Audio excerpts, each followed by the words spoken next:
Paris Ransom. Today we're going to be talking about how to crack encryption with different power analysis and fault injection methods. This is the seventh workshop in our advanced workshop series for the Rutgers Security Club. So we'll be talking about a type of side channel attack, which is a specific kind of attack vector that takes advantage of fundamental flaws in the implementation of different computer hardware and protocols rather than on its actual design. So in this instance, with power analysis, we'll be taking a look at the power consumption of different embedded systems and using that to then break encryption standards or gather some information about cryptographic processes on that hardware, which is different from actually attacking the protocol or the hardware system itself and finding vulnerabilities in that. So we're basically using a physical property of the system in order to gather information rather than on the actual design of the system. This is typically performed on embedded systems.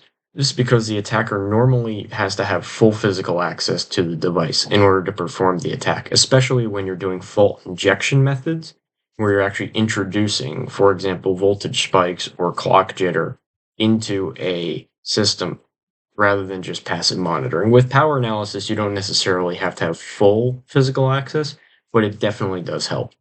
Um, and also, many types of these attacks, they're based on stochastic or random processes. For example, with certain types of attacks, you're going to rely on different electrical faults in the system that aren't always going to be 100% guaranteed. So sometimes you'll have to run these attacks two, three, many times in order to gather your information or perform the attack successfully. I've mentioned previously there are different kinds of side channel attacks. Here we'll be covering the power analysis attack, which measures the consumed power during certain operations, which you can then use to gather information about the system. Another kind of attack is a timing attack, which actually you're measuring the time taken by various computations in order to then get information and then reverse the input. We'll cover a little bit more of that later on. Some other kinds include electromagnetic attacks, which use different leaks to extract information, where you can actually apply, for example, a magnetic field to change the state of, for example, a hard drive. We also have, as I mentioned previously, fault injection or differential fault analysis. That's where you're actually injecting faults into a system to then gain unauthorized access or gain some information. And a common one that you've probably heard of before is data remnants, where sensitive data has been read after deletion, but not wiped from the drive. This is typically performed as part of a digital forensic analysis, which will be a future workshop. Just wanted to give you guys, before we got into the power analysis and fault injection techniques, I wanted to give a few examples of side channel attacks. Um, Two of these are actually their GitHub projects that I have linked in the presentation, so you can take a look at them, see how they work. One of them is Clockscrew, which you're actually fuzzing or basically bombarding with a bunch of random information. You're fuzzing the memory onboard an ARM system to create faults. Typically, this is done through introducing clock jitter, as the name implies. Rowhammer is a vulnerability that affects some DRAM memory, where by rapidly switching neighboring memory cells, you can actually cause changes in other memory cells. So, for example, if you rapidly switch a bunch of memory cells that are adjacent to this specific memory cell you want to change, you can actually then cause a change in that memory cell, which is a vulnerability, as even a single bit flip can cause some errors in certain computations.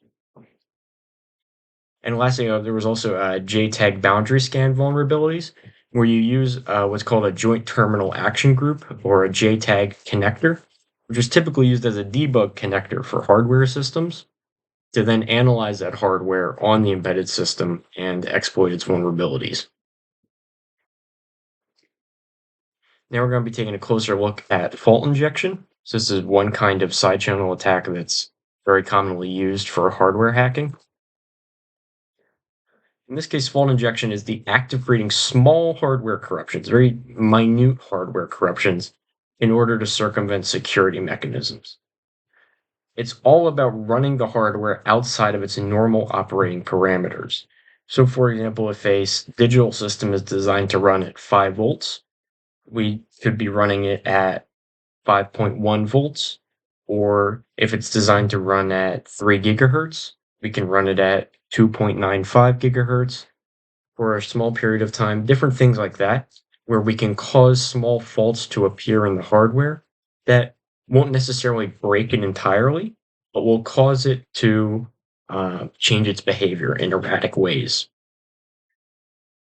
Some different methods include causing different voltage and current spikes and clock timing attacks, as I mentioned previously, and also using electromagnetic interference, for example, using magnetic or electric fields to cause disturbances in susceptible hardware. And as I mentioned previously, these are not always 100% guaranteed. This is what a typical fault injection setup would look like. So in this case, you have your computer, so for example, a laptop running your fault injection software. That then is connected to a fault injection device. Typically, this is some kind of microcontroller or embedded system that you can then configure to then monitor a target, which would be another embedded system. And then you connect that target to both your fault injector and your computer. In this case, you'll notice we have an ARM and configuration connection from the PC to the fault injector.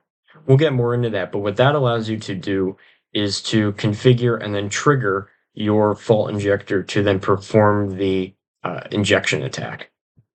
The fault injector then has some way to trigger the fault in the target through one of the ways mentioned previously or through some other kind of fault. And then it will also be able to receive a trigger from the target device. This could be a bit or a communication line that is watching to see to then perform its fault injection. Because you want the fault to be performed at a certain point in time. You don't want it to just be performed randomly in order to increase the probability that the fault will occur successfully. And then we'll receive the I/O from the target to the computer. And you can see on the right, there's a timing diagram of how this process plays out. So the PC will set the parameters and arm the fault injector, then reset the target to begin the operation. And then within the operation, you'll perform that glitch. In this case, it's a timing glitch. And then you'll receive that result from the target. So whether it successfully or unsuccessfully caused a change in the target. So what I just described would be a example of an active fault injection method or an active side channel attack. In this case, you're creating your fault injection setup. You want to monitor the target to observe its normal behavior. This is your information gathering phase. Within this, you want to see how the target behaves. And you also want to gather information about where you could inject fault. So this could include both software and hardware observations. You then want to prepare your fault injection sequence, so set your parameters, arm the fault injector, reset the device, and then introduce the glitch. Then you want to monitor that target post-fault to observe its behavior, see if there's anything you could exploit further, or if your fault injection was successful. So this method differs a bit from how we'll be performing our power analysis attack. Our power analysis attack is a much more passive approach. In this case, with power analysis, we're not creating a fault injection setup, we're creating a measurement setup. We then isolate the target device by removing any confounding variables. For example, if I was monitoring the power analysis of an embedded system, I'd want to make sure I remove any high current devices nearby to reduce any electromagnetic interference in my measurements. Then want to perform your measurements, in this case, our power analysis, and then record and analyze those measurements to perform your attack. So in the active approach, your attack is the fault injection itself. In the passive approach, your attack actually lies within that recording and analyzing measurements. So really the difference is one, how you gain information, and then how you also exploit that information. Now we'll be going into some specific power analysis techniques. The most straightforward approach would be what's called simple power analysis. So this involves visual analysis and some background information on the actual device itself. What you'll see on the right is a current versus time graph, or I versus T graph, of a device when performing a given operation. In this case, the device on the right is performing RSA key decoding. The left peak, so this sector over here on the graph, shows the power consumption when the device is performing the decoding step that does not include multiplication. So we're not really interested in that one. What we are interested in is the right step over here that shows the decoding step that does include multiplication. And because binary multiplication includes either 0 or 1, that allows us to actually read the data within this region. Now, of course, you do have to account for some noise, and that's not to say that simple power analysis, you can just look at a graph and observe the data. Sometimes you do have to perform some kind of noise filtering or error correction, or even just using your background knowledge of the operation to then actually get some information. So it's not straightforward, but it is simple in the analysis. This is an example setup. So in this case, you can use what's called an oscilloscope, which actually generates the power versus time graph. The scope probe will be connected between the power input to the device, and then it'll be grounded. So that'll be the low power and then the high power portions of the device. That creates a complete circuit for measurement. The voltage across the device is given by the scope. We can then determine the voltage across this known resistance by subtracting the supply voltage, so the voltage coming from a given power supply, from the scope probe voltage. So VCC minus the scope probe will give us that series resistance voltage. That voltage, using the known resistance, we can get the current from that resistor, and that current times the voltage across the probe will then give us the power. So that's just an example of a simple way that we can perform power analysis using one probe and a relatively straightforward setup. Differential power analysis is used for algorithms like AES, where it's not as necessary to pick out bits visually. So, for example, with the first couple steps of AES, we have the repeated XOR operations with the key, and the second is the substitution table, or the Xbox. So we want to, or sorry, not the Xbox, the S-box. We then want to analyze the power consumption of that second step. In this case, for differential power analysis, we're going to take a bunch of samples. I'm talking hundreds of thousands of samples for really good accuracy from the encrypting arbitrary or known data. So the way we would do this is, say we were analyzing a hardware encryption system. We'd want to feed it known data, so known plain text, then take a bunch of samples of the recording the power of that device. And then our goal is to figure out that secret key. For each byte of the key, we're going to take a guess. We're going to try every possible value for the key, and then see what the output in that case should be. So if the key were this byte, we would then see what the case should be for the power. We want to consider the first bit, so 0 requires less power than a 1. We want to split the samples into two sets based on the value of this bit.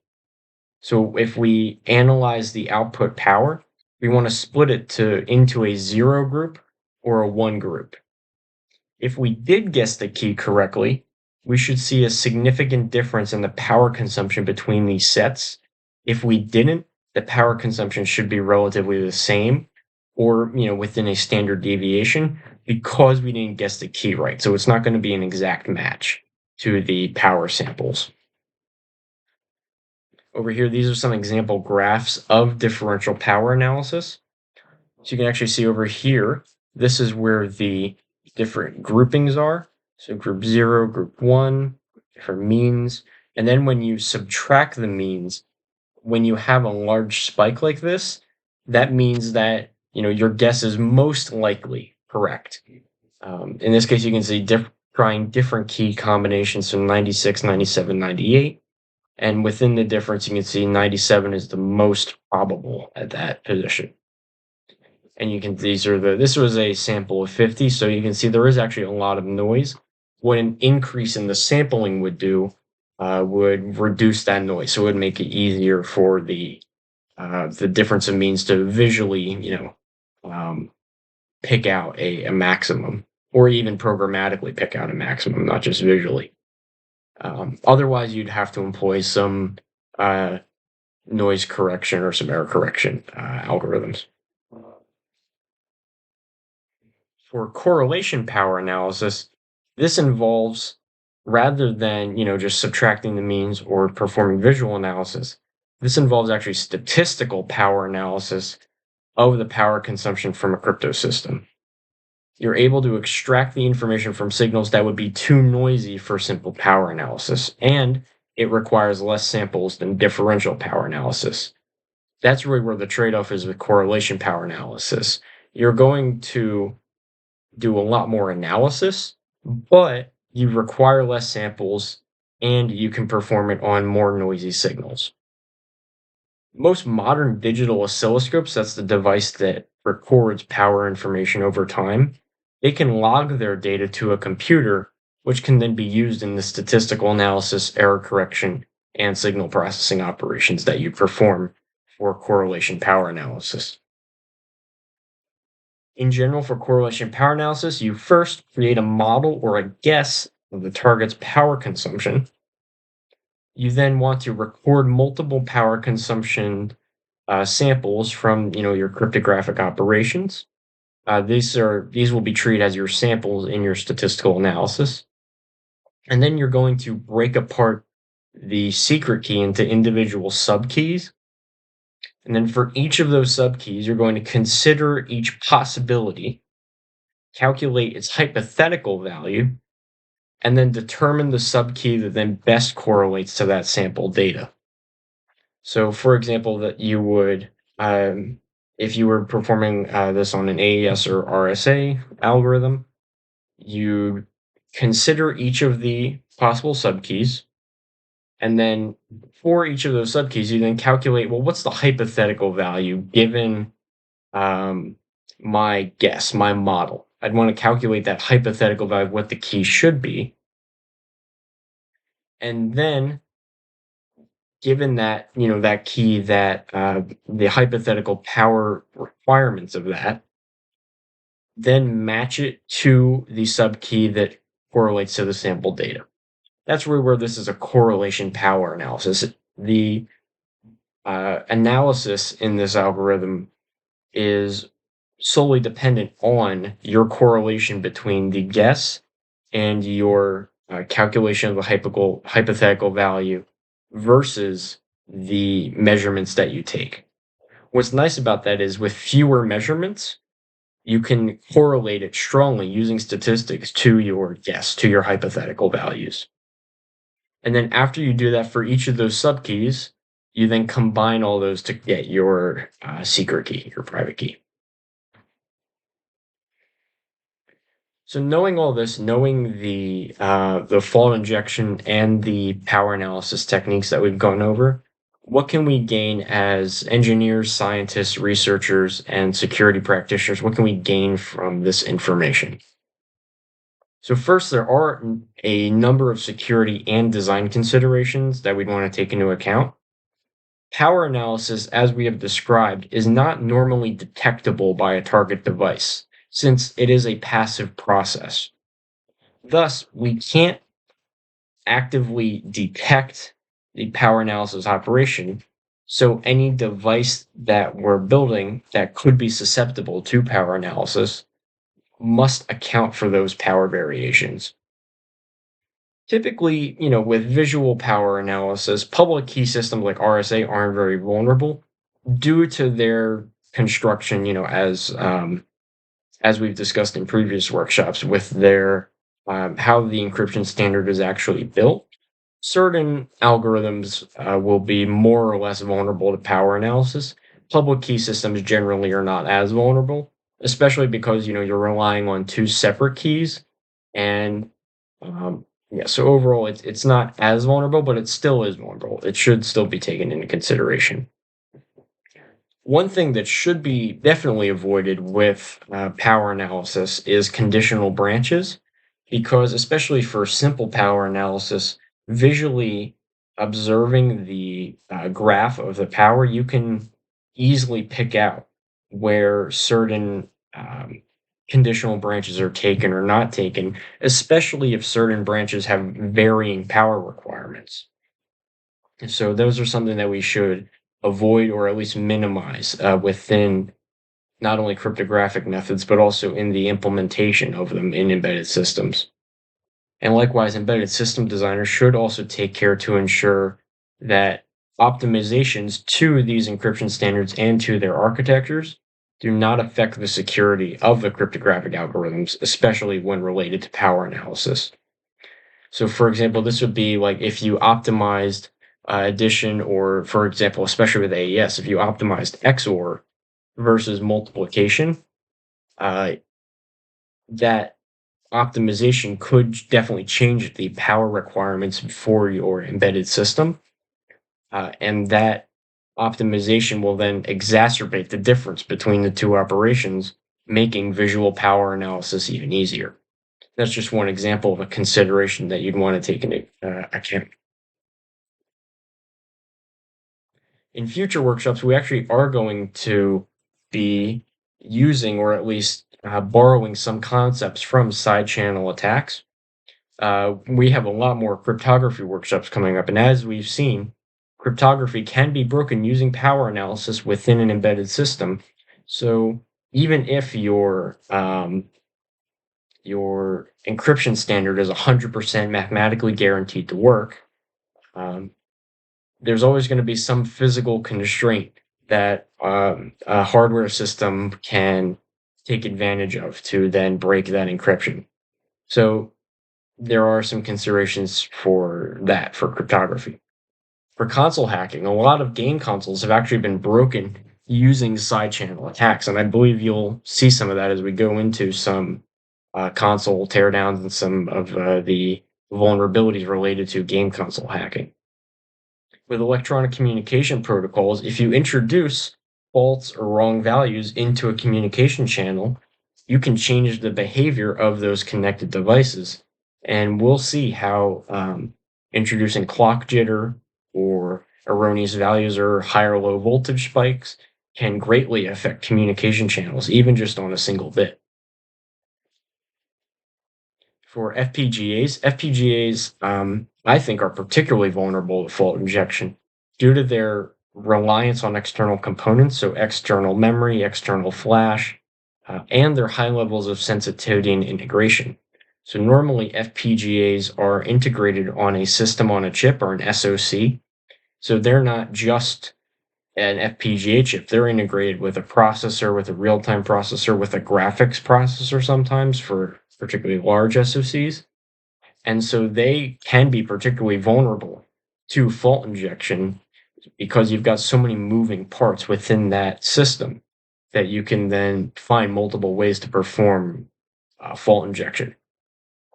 And as we discussed previously with the JTAG boundary scan, many FPGA boards actually implement insecure JTAG interfaces. And this is an ongoing problem that the industry is working to address. And then for embedded systems, we'll analyze how embedded system security can be broken using fault injection methods that we've described previously. As always, I hope you learned something. Thank you so much for attending the workshop. I look forward to seeing you in the future. Thank you.